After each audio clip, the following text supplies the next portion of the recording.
చేస్తారు. చాలా మటుకు క్లాసెస్ నాకు ఇంట్లో రోజు అవుతూనే ఉంటాయి.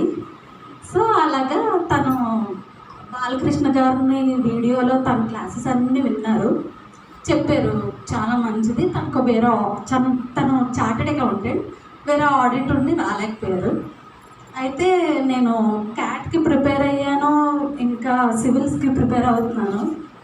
మేము ఎన్ని లక్షలు పెట్టాము అంటే పెట్టినా మీ అంత బాధ్యతగా ఎవరు చెప్పరు.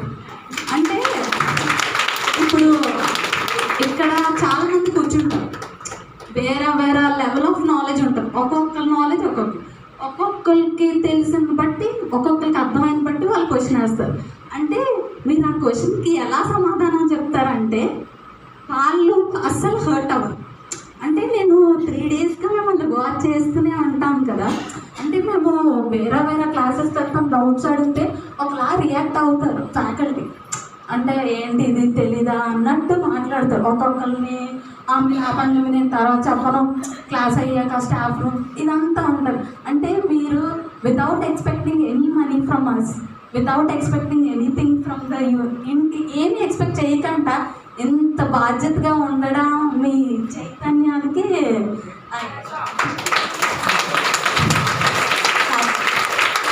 మీ ఫ్యామిలీ అయితే, అంటే మీ ఫ్యామిలీ లాంటి ఫ్యామిలీస్ ఉంటే ప్రపంచంలో కోట్లకి అవసరం ఉండదు. అసలు మేము చదువుతున్న అడ్మినిస్ట్రేషన్ అవసరం ఉండదు, ఐఏఎస్ అవసరం లేదు, ఐపీఎస్లు అవసరం లేదు, ఇంకా ఈ ఏమైనా ఇంకా పోలీసులు అవసరం లేదు, మీ మొత్తం మీరే చేసేస్తారు.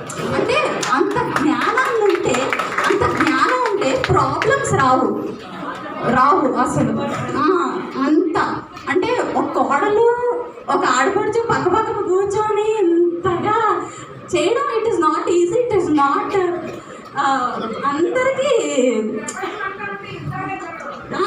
యుద్ధాలు జరగవు, సూసైడ్లు ఉండవు, ఏ లాస్ తీసుకురావసరం లేదు. మీరు ఎంత అంటే నా ఫ్రెండ్ చంద్రమౌళి క్యాట్లోని ఇద్దరం చాలా పోటీగా నేను సమ్ చేసేస్తే ఇలా చూసేవాడు, నువ్వు చేసేటమే నేను కదా చెయ్యాలి అన్నట్టు. అయితే నాకు చాలా బాగా గుర్తుంటాయి. అయితే ఇందాక భోజనం చేస్తే అదే చెప్పాను, నువ్వు అంత గొప్ప ఫ్యామిలీలోకి వెళ్ళటం నా ఫ్రెండ్ అయ్యో I'm very proud of you అని చెప్పాను వెళ్ళి.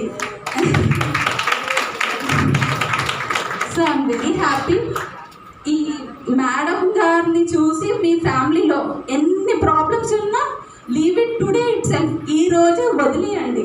వాళ్ళు ఎలాగైతే ఉన్నారో అలాగే ఉండండి, చాలా చాలా బాగుంటుంది. Thank you for giving this opportunity.